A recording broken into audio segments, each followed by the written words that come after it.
दोस्तों, स्वागत है आपका आज की इस कहानी में। बहुत समय पहले दो राज्यों के बीच युद्ध छिड़ गया था। बड़े राज्य बहुत शक्तिशाली थे, जबकि छोटा राज्य बहुत कमजोर था। छोटे राज्य की हार निश्चित थी, क्योंकि उसके सैनिकों की संख्या बहुत कम थी। बड़े राज्य की सेना छोटे राज्य की तुलना में लगभग 10 गुना बड़ी थी। छोटे राज्य के सेनापतियों ने युद्ध में जाने से इनकार कर दिया था, क्योंकि वे अपनी हार के बारे में निश्चित थे।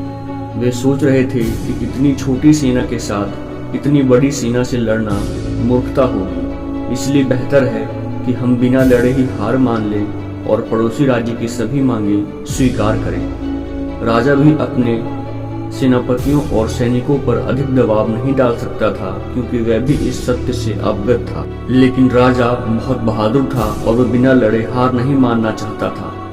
जब सेनापति और सैनिक युद्ध में जाने के लिए इच्छुक नहीं थे, तब राजा अपने राज्य के एक गांव में रहने वाले एक साधु के पास गया। उस राज्य में साधु बहुत प्रसिद्ध था, सभी उनका बहुत सम्मान करते थे। राजा ने अपनी चिंता साधु को बताई।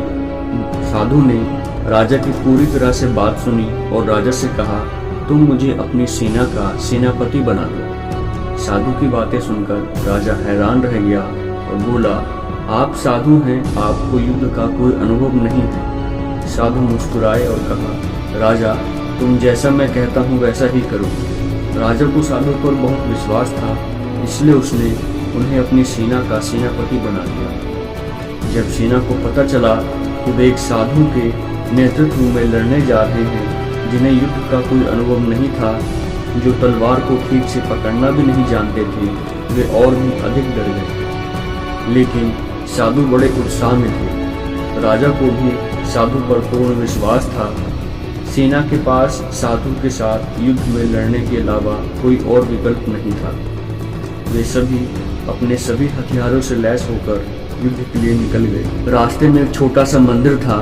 साधु मंदिर के बाहर रुके और अपनी सेना से कहा कि जाने से पहले हम भगवान का आशीर्वाद लें और उससे ये भी पूछें कि उसकी क्या इच्छा है। हम इस लड़ाई को जीतेंगे या हम हार जाएंगे। यदि भगवान ने हमें संकेत दिया कि हम युद्ध हार जाएंगे, फिर हम वापस चले जाएंगे। लेकिन अगर भगवान की ओर से जीत का संकेत है, तब हम युद्ध के लिए आगे बढ़ेंगे। हालांकि सभी सैनिक बहुत डरे हुए थे। वे सभी मंदिर के बाहर जमा हो गए। साधु ने कुछ देर वहां पर पूजा की, फिर अपनी जेब से एक सिक्का निकाला और सैनिकों के सामने चिल्लाया। उन्होंने कहा कि मैं इस सिक्के को ऊपर उछाल दूंगा। अगर ये सिक्का उल्टा गिर गया तो इसका मतलब है कि हम युद्ध हार जाएंगे, लेकिन अगर ये सिक्का सीधा गिरता है तो उसका मतलब है कि हमारी जीत निश्चित है, और फिर हम बिना किसी डर के युद्ध के लिए निकलेंगे। सभी सैनिक बड़ी उत्सुकता के साथ साधु की ओर देख रहे थे। साधु ने सिक्का हवा में उछाला और सिक्का सीधा गिरा। साधु खुशी से चिल्लाया और कहा कि सभी चिंताओं को छोड़ दें, सभी भय को खत्म कर दें, हमारी जीत निश्चित है। अब कोई हमें हरा नहीं सकता, क्योंकि अब सर्वशक्तिमान ने हमें हमारी जीत का संकेत दिया है। सेना पूरे जोश से भर गई। अब सभी के मन में विजय की पक्की आशा हो गई थी। बड़े उत्साह के साथ वे सीधे गए और दुश्मन से भिड़ गए। दोनों सेनाओं के बीच एक भयंकर युद्ध हुआ। भिक्षु की सेना ने युद्ध जीत लिया।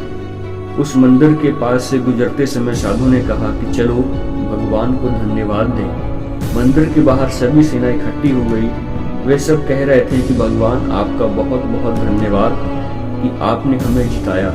यदि आपने हमें अपनी जीत के बारे में संकेत नहीं दिया होता तो हम हार जाते। साधु ने सैनिकों से कहा, जरा उस सिक्के को देखो जो मेरी जेब में पड़ा है। साधु ने सिक्का निकाला और सबको दिखाया।